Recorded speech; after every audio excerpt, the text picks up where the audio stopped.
আসসালামু আলাইকুম। আশা করি আপনারা ভালো আছেন। আমিও ভালো আছি আপনাদের দোয়া। আজকে একটা ছোটখাটো একটা ভিডিও নিয়ে চলে আসলাম আপনাদের মাঝে। ছোটখাটো হইলে ভিডিওটা হয়েছে আজকে আমি বাইলারা দিয়া পালং শাকটা রান্না। অবশ্যই বাইলারা দিয়া পালং শাকটা কি সিস্টেমে নানবো না নানবো অবশ্যই পুরো ভিডিওটা মনোযোগ দিয়ে দেখবেন, সাথে থাকবেন। ভালো লাগলে লাইক শেয়ার কমেন্ট সাবস্ক্রাইব করে দিবেন। তাহলে চলেন আয়োজনটা করে নিই। তেহানা দেশিতে বাইলেরা দেশিতে বাইলেরা কি করবো, দিয়ে দিব স্বাদ মতন লবণ, হলুদ। বেলের মাছটা আমি মসমস করে ভাজিয়ে নিব। ভাজিয়ে আজকে আমি পালং শাক দিয়ে রান্না করবো। আপনারা তো বিভিন্ন ধরনের পালং শাক দিয়ে রান্নাটা খাইছেন, ইসা মাছ দিয়ে খাইছেন বা ডাল দিয়ে খাইছেন। আর আজকে আমি পালং শাকটা রানবো দেশিতে বাইলেরা দিয়ে। চলেন বেলেরা মাছগুলা ভেজে নিই। কড়াইটা আগে বসা দিছিলাম, তেলটা দিয়ে দিছি, আর মাছগুলো দিয়ে দিব।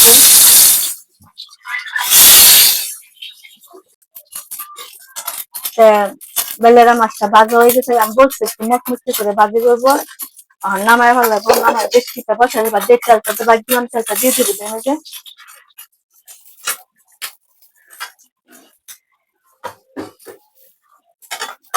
এখন আমি পেঁয়াজ দিছি, কাঁচামরিচ দিছি, গল্প তেল লাগবো, এগুলো একটু ভাজা হোক। আমার পেঁয়াজটা একটু ভাজা হয়ে গেছে, দিয়ে দিব স্বাদ মতন লবণ,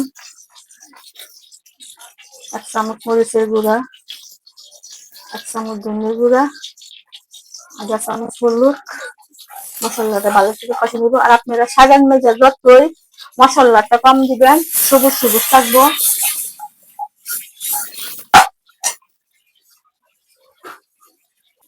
মশলাটা কষানো হয়ে গেছে, তো বলছিলাম শাকের মধ্যে যতই মশলাটা কম দিবেন ততই শাকটা সবুজ সবুজ থাকবো।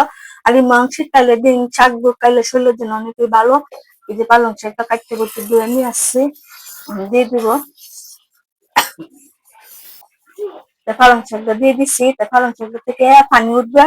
আর আজকে আমি পালং শাকের মধ্যে কোনো আলু মুলু কিছু দিব না, জাস্ট আমি সিধার মধ্যে মানে চটপট নান্দাটা যে ঝামেলা নেই, কিছু নাই। আর এটা যে তোমার সব মশলা সরে হিন্দি নান্দা, এটা সবার জন্য বেশি মশলা দিয়ে শরীরের জন্য ক্ষতিকর। অবশ্যই মশলা হালকা দিয়ে নান্দাটা করবেন। শাকসবজি এটা খাইতে স্বাদ, আর শরীরের জন্য অনেক পুষ্টিকর খাবার। ঢাকনাটা দিয়ে দিব। আর আমরা বাঙালিরা বেশি বুঝি নাই কেন জানেন, আমরা বেশি সিদ্ধ করি, বেশি ময় মশলা দিয়ে খাই, তার জন্য আমাদের বুড়ি বাইরে যাবে। কিন্তু জাপানি যারা আছে, তারপর চীনাই, তারপর জাপানি বা অস্ট্রেলিয়া বা চাকমা যারা আছে, এরা কিন্তু দেখেন শরীর কতটা সুন্দর সুন্দর, তার পেটের কোনো বুড়িও বাইরে না। এরা কিন্তু সবজি হালকা সিদ্ধ হয়ে খান, কিন্তু আমরা হালকাটা খাইতে পারি না, আমরা বেশি কিরি কষায়া মশায়া দিয়ে স্বাদটা দূর করে দিই, তার জন্য আমাদের শরীরের জন্য ক্ষতিকর। আজকে আমি হালকা এরকমই নামবো, তবে শাকটা মজুর আসতেছি। শাকটা অনেকটাই মজে গেছে গা, তারপরে টমেটো শুদ্ধ গলে গেছে গা। আর দেখছেন কত সুন্দর কালারটা হচ্ছে, সবুজ সবুজ। অবশ্যই মশলাটা কম দিলে সবুজ সবুজ কালার। যে মাছটা আমি বাইজা রাখছিলাম, বাইজাটা উপরে এরকম করে দিয়ে দিব।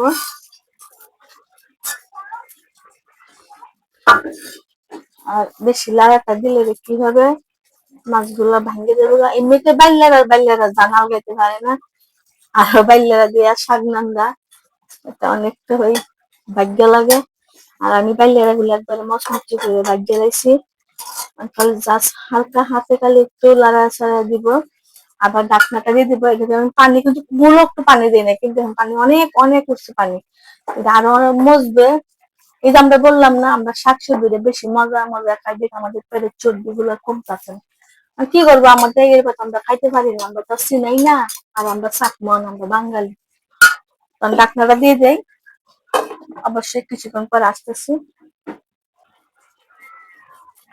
পালং শাক দিয়া বাইলারা মাছের তরকারিটা হয়ে গেছে, দেখেন কত সুন্দর হয়েছে, সবুজ সবুজ একবারে মাখা মাখার মতন। অবশ্যই আপনারা এই সিস্টেমে নান দেন, বাইসা মাছ দিয়ে নাড়তে পারেন, ডাল দিয়ে নাড়তে পারেন। আজকে আমি বাইলারা দিয়ে নিচ্ছি, সবকিছু দিয়ে ঠাই করা এটা অবশ্যই লাগে। সব দেয় মানে বাইলারা দুরুসারি মানে ইসামাত দেখাইতে হবে এমন কোনো কথা নাই।